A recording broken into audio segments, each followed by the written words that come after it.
In the beginning, God done made the heavens and the earth, and let me tell you, it was looking like a hot mess at first. Just dark, wet, and empty, like the bottom of a bait bucket after a long fishing trip. Now the Spirit of God, He was hovering over them waters like the morning mist sitting quiet on a swamp.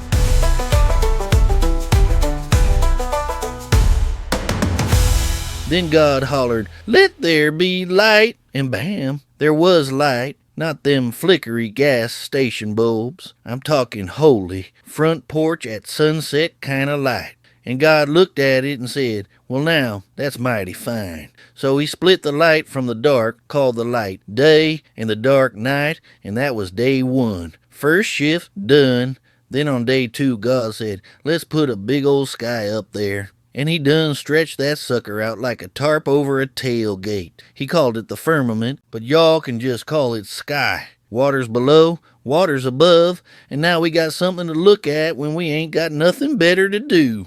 Day 3, God looked down at all that water and said, "All right now, y'all scoot over and let some land show." And the waters parted like rednecks at a Walmart fight, and land popped up. God called the dry stuff earth, and the wet stuff seas. And He was like, "That's looking good, real good." Then He told the land to start growing stuff. Grass, herbs, apple trees, watermelon patches, and whatever them things are that taste weird but look healthy. And the earth obeyed, like a well-trained hound, trees popping up with fruit hanging on them like prize hogs at the county fair. God stepped back and said, that's some quality agriculture right there." Into day 3.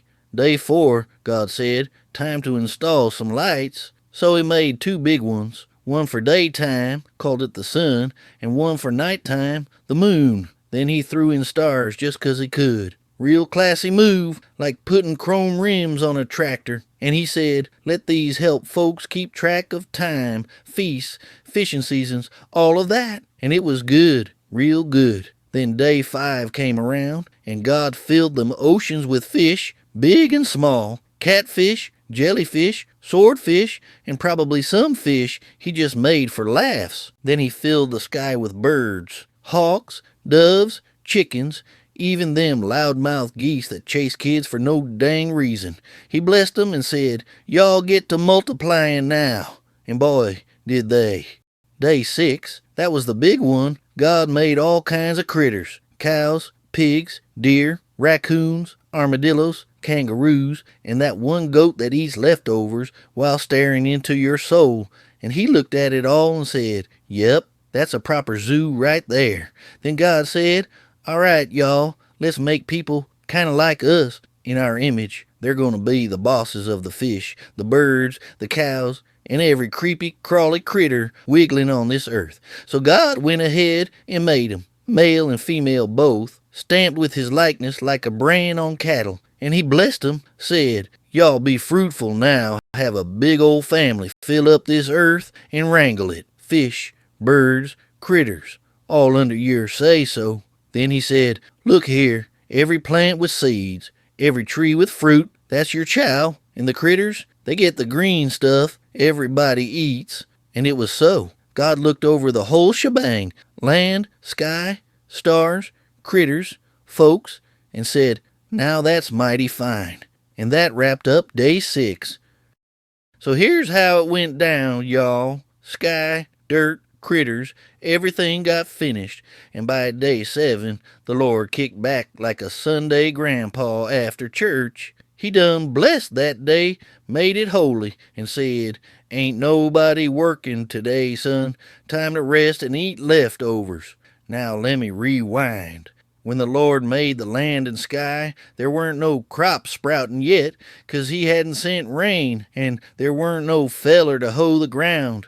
Just this mist rising up out of the dirt, keeping it damp like a trailer park swamp cooler. Then God bent down, scooped up a fistful of dust, and shaped Himself a man, leaned in real close, and blew straight into his nose holes. Pfff! And just like that, the boy came alive, gasping like he just chugged moonshine too fast. That feller was Adam. Lord said, "Boy needs a yard," so He planted a garden way out east in a place called Eden. trees everywhere, purty to look at, tasty to eat. Right in the middle he stuck two specials, one tree giving life, the other one giving knowledge of good and evil. And water? Oh, buddy, Eden had plumbing deluxe, one river flowing through, split into four, Pishon running through gold country, Gihon circling Cush, Tigris flowing east of Assyria, and the Euphrates just doing its thing like always. Gold, jewels, fancy stuff. God stocked Eden like a Bass Pro Shop grand opening. Then the Lord plopped Adam in the middle and said, "Son, this here's your job. Tend the yard. Eat what you want from any tree, 'cept that knowledge tree. You bite that one, you're dead as roadkill." God looked at Adam sitting on a stump having a full-blown conversation with a squirrel and a couple of possums and said, "This feller needs a partner. Can't have him talking to squirrels all day." So the Lord said, "Ain't good for man to be alone. I'ma get him a helper." Then he went and formed a whole mess of critters out of dirt, just like Adam, and marched 'em right by him. Adam started naming 'em. That's a hog, that's a possum, that's a buzzard. But bless his heart, none of 'em was much good for sharing a trailer. So the Lord knocked Adam out cold, pulled a rib right out of him like he was picking baby backs off the smoker, and voila, built him a gal, pretty as a peach. Then he brought her to Adam, and old boy's eyes about popped out his head. He said, "Dang, bone of my bone, flesh of my flesh," I'ma call her woman, 'cause whoa, man. And that's why a man leaves mama and daddy, sticks to his wife, and they become one. Back then they was buck naked, not a stitch of clothes, but they wasn't ashamed one bit. Just sunshine on their heinies and peace in their hearts. Now let me tell y'all how the whole mess got started. Out of all them critters God made, the sneakiest one was that dang snake. Old Slicktail slithered up to the woman one day and goes, "So, did God really say y'all can't eat from none of these trees?" And Eve, being polite, answers, "Well, we can eat from any tree, 'cept that one in the middle. God said don't touch it. Don't eat it, or we'll die." Now Eve never heard that rule straight from God. No, sir. Lord gave that order to Adam while she was still a rib, and God never said don't touch it, just don't eat it. So when the snake came slithering, Eve's running on second-hand info. So having heard that, the snake grinned like a car salesman. "Die? Nah, girl, you ain't gonna die. God just don't want you smart as him. Bite it, and you'll be like the Almighty himself, knowing good from evil." Well, that fruit looked shiny, tasty, and wise-looking. Eve thought, shoot, why not? Took a bite. Then she handed it to Adam, who was standing right there, probably scratching his head, and old boy chomped down too. Soon as they swallowed that twisted fruit, their eyes popped wide open like they'd just seen the preacher in swim trunks. They looked at each other and hollered, "Dang, we naked!" All of a sudden, innocence done packed its bags and left the garden. Shame rolled in like a summer storm, and Adam and Eve were standing there exposed. No belt buckle, no boots could save 'em from the awkward truth. So they hauled their tail to the only place open. Figs R Us inside the Eden Kmart. Ain't no time to stitch. They were grabbing figware off the racks like it was Black Friday. They threw on the world's first Kmart underwear line, leave stitched with guilt, embarrassment, and zero return policy. Might not have been stylish, but at least it kept the raccoons from staring. Then in the cool of the day, here come the Lord strolling through the garden. Adam and Eve heard him and dove behind the bushes like kids hiding from the belt. God hollered, "Where y'all at?" Adam shaking said, "I heard you coming. Got scared 'cause I was naked, so I hid." The Lord said, "Who told you was naked? Did you eat from the tree I done told you not to?" Adam pointed fast. The woman you gave me. She handed me the fruit, so I ate." Now listen here. When the Lord asked, "Who told you was naked?" he wasn't just talking about no lack of pants. He meant, Who told you you was flesh? Who got in your head and made you forget you was made in my image, covered, clean, and walking in glory? That twisted fruit didn't just mess with their guts, it rewired their whole identity. They went from sons to stragglers, from spirit-led to shame-soaked. Then God turned to the woman. What did you do, girl? She shrugged. The snake tricked me, so I ate. That's when the Lord laid down the curses. He told the snake, you sorry sack of scales, you're cursed worse than all critters. From now on you crawl on your belly and eat dust. And let me tell you, one day a child of the woman's gonna crush your head, even if you nip his heel. To the woman he said, darling, from now on, bringing young'uns into the world's gonna come with a whole lot of pain. You'll want your man, but he gonna boss over you. To Adam he said, boy, you listen to your wife instead of me. Now the ground's cursed 'cause of you. Weeds and thorns all over, and you gonna sweat like a hog just to eat. You came from dirt, and back to dirt you'll go. Adam named his wife Eve, meaning mama of all living, and God, being merciful, made 'em some clothes out of animal skins, first leather jackets in history. And that right there, that was more than just covering their birthday suits. That was the first blood ever shed to cover sin. And that's because someone innocent had to die so the guilty could walk out dressed. It was temporary, but it pointed straight to something bigger coming down the line. But then God said, man's gone and become like us, knowing good and evil. Can't let him grab that tree of life or he'll live forever messed up. So he kicked Adam and Eve out of Eden, sent 'em back to work the dirt they came from. And at the east side, he set angels and a flashing flame sword spinning every which way, blocking the path to the tree of life. Now I know what y'all might be thinking. Well, shoot. Why didn't the Lord just scrap 'em and make himself a brand new couple? You know, clean slate, start fresh. Thing is, it don't work like that. See, the moment they bit that dang fruit, the ground itself got cursed. That dirt, tainted, rotten, hex like Aunt Patty's potluck chili. So if the Lord went and made new folks out of that same old dirt, well, they'd be born already busted. Ain't no fixing something built from busted parts. That's why he didn't just hit reset. He had to redeem 'em. Yup. Sometimes fixing the broke stuff means showing just how good the fixer is. And speaking of fixing, Adam fixed a little picnic for his wife Eve. You know, one of those picnics where there ain't no blanket or sandwiches, just straight up intimacy. And bam, Eve ends up pregnant.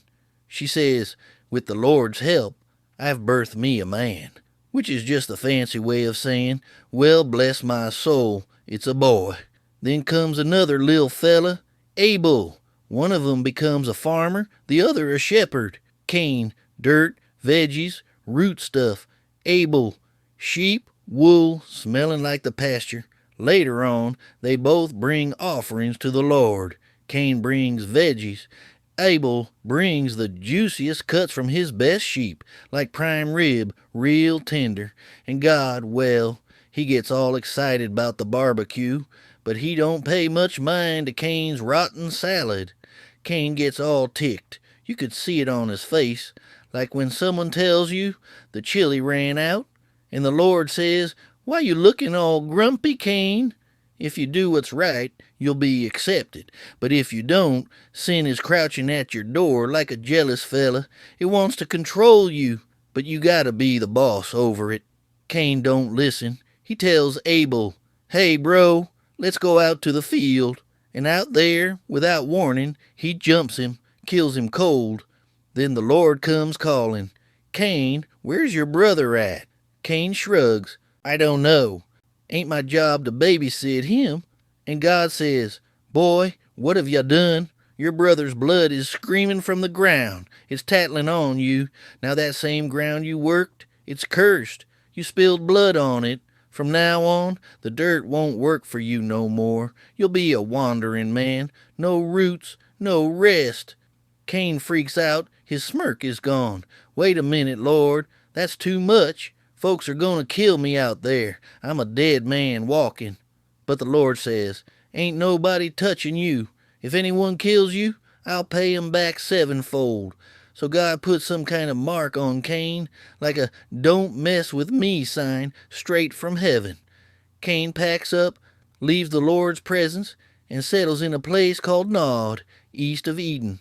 Starts a new life, finds a wife, and has a son named Enoch. Builds a whole city and names it after the kid. People always wonder, where did Cain get his wife? Weren't there only 3 folks in the world? Mom, Dad, and himself? Well, Genesis 5:4 says Adam had sons and daughters. Cain likely married Ken. Back then the gene pool was clean, and it was about survival more than romance. Now about that city named after his kid. In those times, a city was just a few huts and a couple of goats like this one behind me with a name on it. It wasn't no downtown with a Starbucks on every corner. Meanwhile, Adam and Eve are still alive. They have another son and name him Seth. Eve says, God gave me another son to replace Abel. Then Seth has a boy named Enosh, and folks finally start calling on the name of the Lord again. Now let me tell y'all what went down.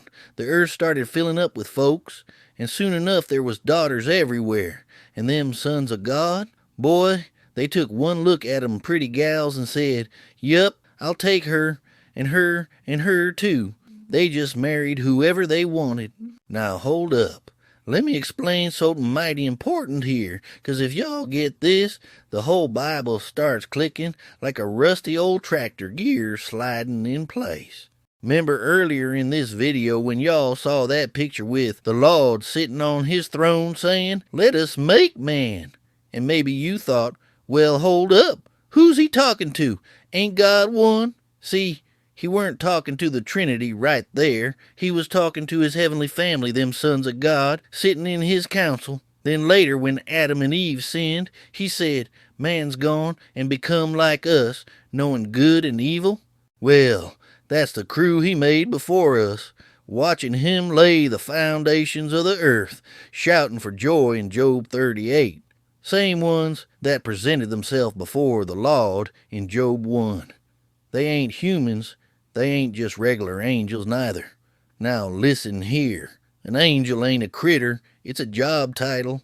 The word itself just means messenger. That's their gig, not what they are. But these sons of God are high-rank spirit folk, and now here in Genesis 6, them same boys show up. Now y'all might be wondering, what in tarnation was them sons of God doing down here in the first place? Well, the Lord done sent 'em to keep watch, keep things running smooth, kind of like heavenly deputies. They was supposed to keep folks pointing back to the Lord, teaching 'em wisdom, helping 'em stay on the straight trail. But them boys, instead of minding their post, they started rubbernecking, looked round, saw the daughters of men walking by, and said, hot diggity dog, I'll take me one of them. So instead of keeping their eyes on the Lord, they set their eyes on the ladies. That's when the trouble brewed, 'cause they weren't sent to flirt or shack up. No, senor. They was supposed to guard, not chase skirts. Now back to Scripture. But the Lord said, listen up. My spirit ain't gonna hang round man forever. Y'all just flesh, running wild. From now on, I'll give them 120 years more.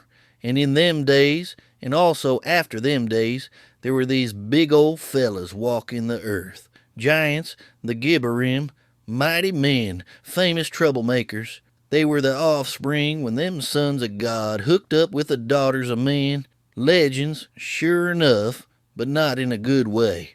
Now the Lord looked down and saw mankind. And what did he see? Evil. Straight up evil. Every thought, every day, nothing but wickedness. It tore his heart up. He even said, I'm sorry I made 'em. So the Lord said, that's it.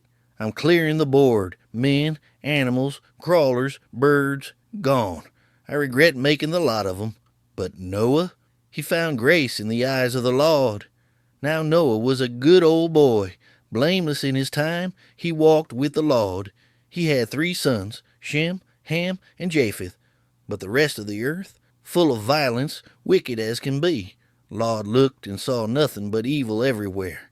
So he said to Noah, "Folks down here ain't just sinning, they living in it. Punching, lying, cheating, stealing. Why, they even turning barbecue sauce into bloodshed. So here's the deal. I'm bringing a flood, wiping it all clean. But you're gonna build a boat. Get yourself some cypress wood, big old boat, 450 feet long, 75 wide, 45 tall. Slap some tar on it, inside and out. Put a door in the side, make 3 decks, top to bottom. Even a little window round the top. This ain't no canoe, this here's an ark. I'm bringing water that'll wipe out every living thing under heaven. Birds, beasts, crawlers. Folks, if it's got breath, it's going under. But I'll make a deal with you, Noah. You, your wife, your boys, and their wives, y'all climb in that boat and ride it out. And bring 2 of every critter, male and female. Birds, animals, crawlers. They'll come to you. Just keep 'em alive. And stockpile grub for you and for 'em." And Noah, he done exactly what the law told him. Now, about the sons of God, don't go thinking the law just let them boys slide. Nope. Jude lays it down like this. Them angels that didn't keep their own post, he chained up in darkness till judgment day. And Peter backs it in his second letter. Now listen, Jude and Peter, they weren't the ones messing things up. No, sir, they knew the score. Them cowboys wrote it straight from the real picture.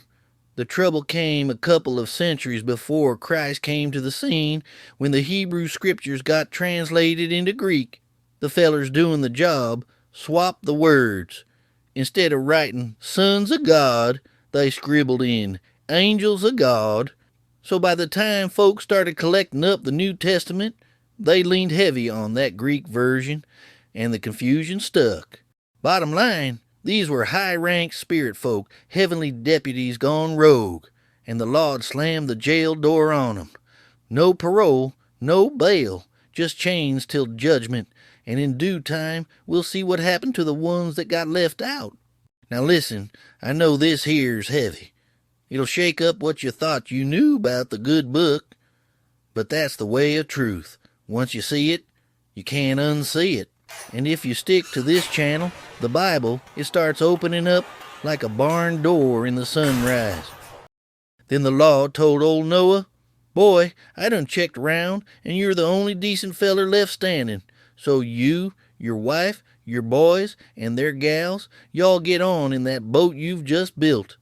Take 7 pairs of them clean critters, male and female, so you can keep the good stock going. And just 1 pair of the unclean critters. Don't need too many of them stinkers. And don't forget them birds. 7 pairs of each kind, boy and girl. Gotta keep the skies chirping after the storm. 7 days from now, I'm letting it rip, raining 40 days and 40 nights.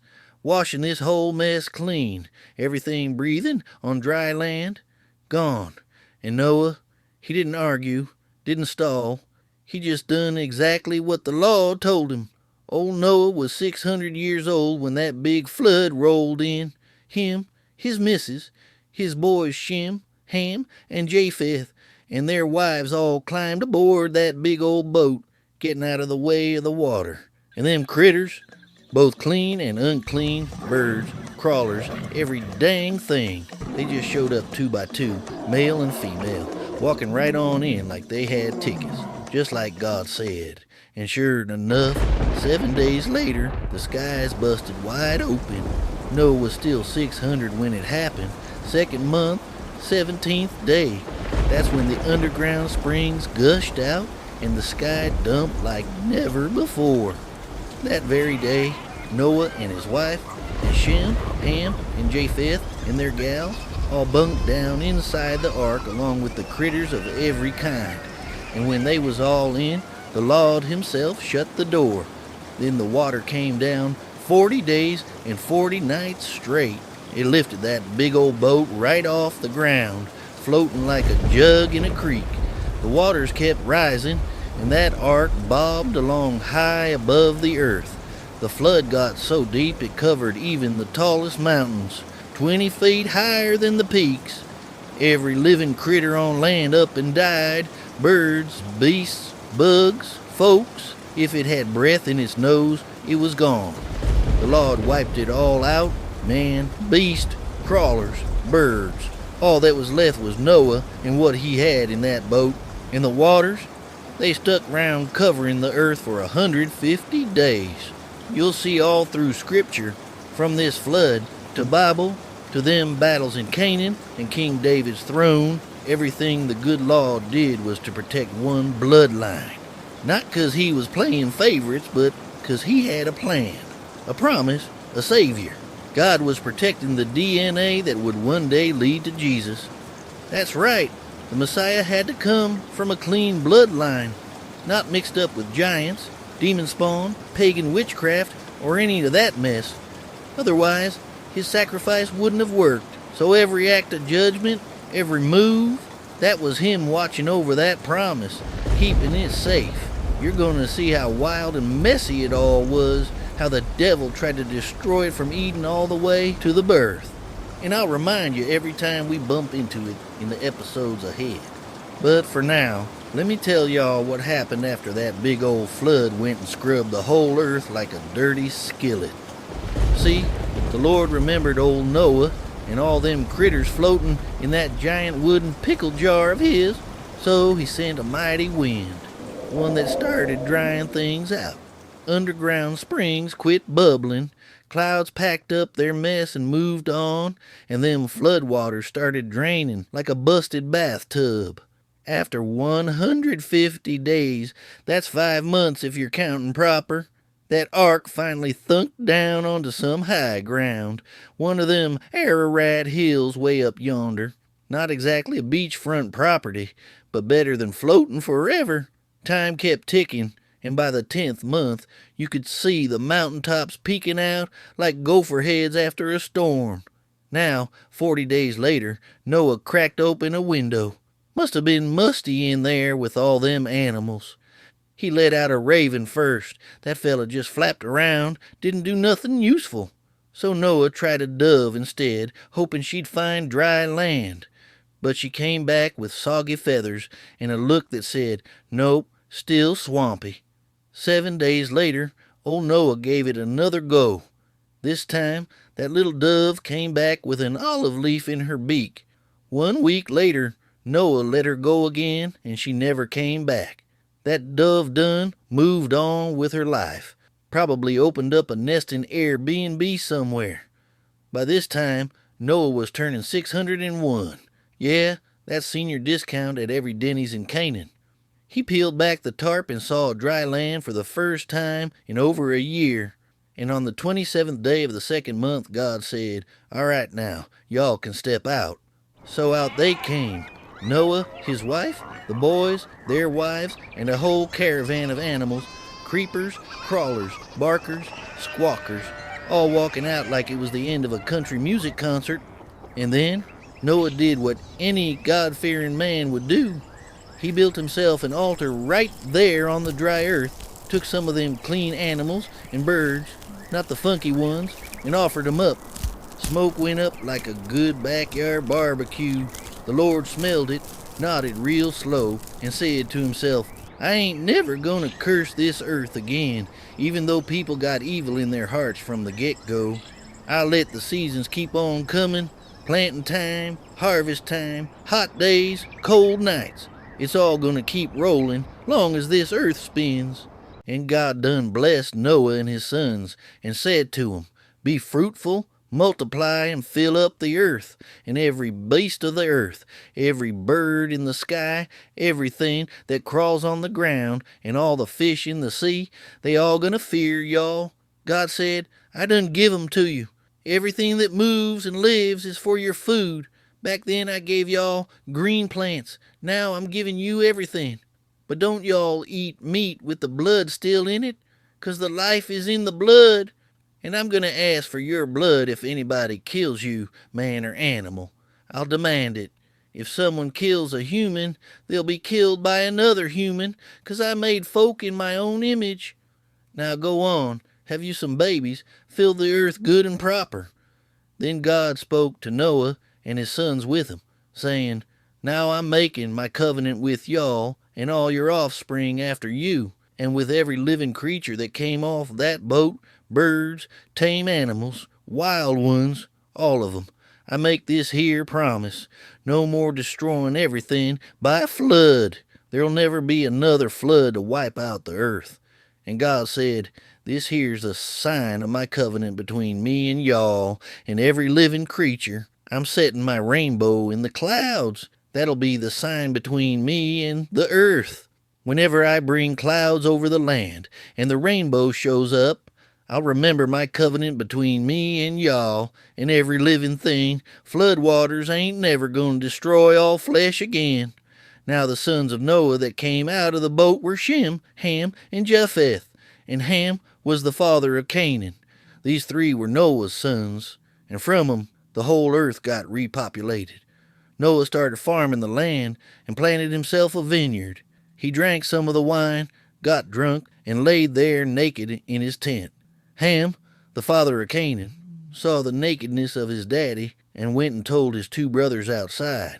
Shem and Japheth took a coat, put it on both their shoulders, walked in backwards, and covered their daddy up, keeping their faces turned away so they wouldn't see him naked.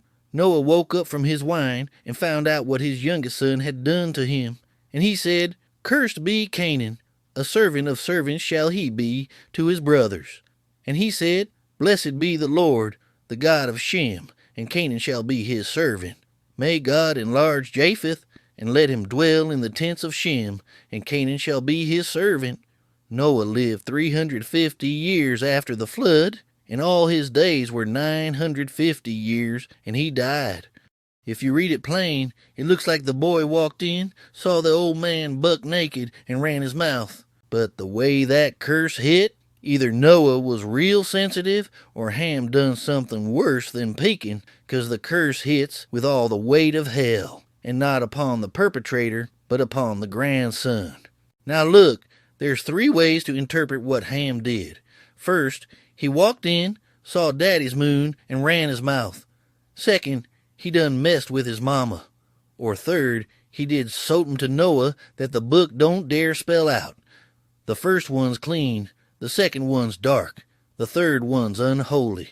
You decide where you put your marbles, but when I first read that, I was a teenager, and I thought the punishment was really exaggerated and unfair if it was the first option, y'all. But whatever it was bad enough for Noah to skip Ham and curse Ham's boy instead. And that tells me everything I need to know, if you know what I mean. Now before we get to Bible, let me give y'all a little background. After that whole flood business, old Noah had them three boys, Shem, Ham, and Japheth. And them boys went on to fill the earth like rabbits in a carrot patch. Now Ham, yeah, the same feller whose boy Canaan caught a curse heavier than a dump truck full of bricks.